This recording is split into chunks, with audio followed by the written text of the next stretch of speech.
نبی پاک صلی اللہ تعالی علیہ وآلہ وسلم فرماتے ہیں میں نا جنت کا دروازہ کھولوں گا تو ایک عورت کو نا میں سبقت لے جاتے ہوئے دیکھوں گا، یعنی وہ جلدی سے جنت میں داخل ہو رہی. یا بعض شارحین کہتے ہیں کہ حضور داخل ہوتے ہی سب سے پہلے اس کا چہرہ دیکھیں گے. حضور فرمائیں گے تو پہلے ہی آ گئی بی بی جنت میں، حضور نے دروازہ کھولا تو جلدی سے نظر آئی، تو پہلے آ گئی. سب نے لکھا ہے کہ اس عورت کی شان یہ ہے کہ سب سے پہلے جنت میں گئی. میں نے حدیث پڑھی تو میں نے نیچے حاشیے میں لکھا، میں نے کہا میرا خیال یہ ہے کہ اس کی زیادہ شان یہ ہے کہ جنت میں اس کی سب سے پہلی ملاقات مدینے والے محبوب سے ہو گئی.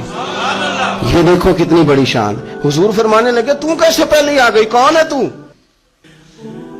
وہ کہنے لگی حضور میں بیوہ ہوں، میرے بچے یتیم تھے، میں نے ان کی خاطر نہ بیٹھی رہی، میں نے نکاح نہیں کیا، میں نے ان یتیموں کی پرورش کی، بیوہ بن کے زندگی گزار دی، ان یتیموں کے لیے بیٹھی رہی. اس کو جائز ہے، یہ کر سکتی تھی، لیکن اس نے سوچا کہ میں ان کی نگہبانی یتیموں کے لیے بیٹھی رہی.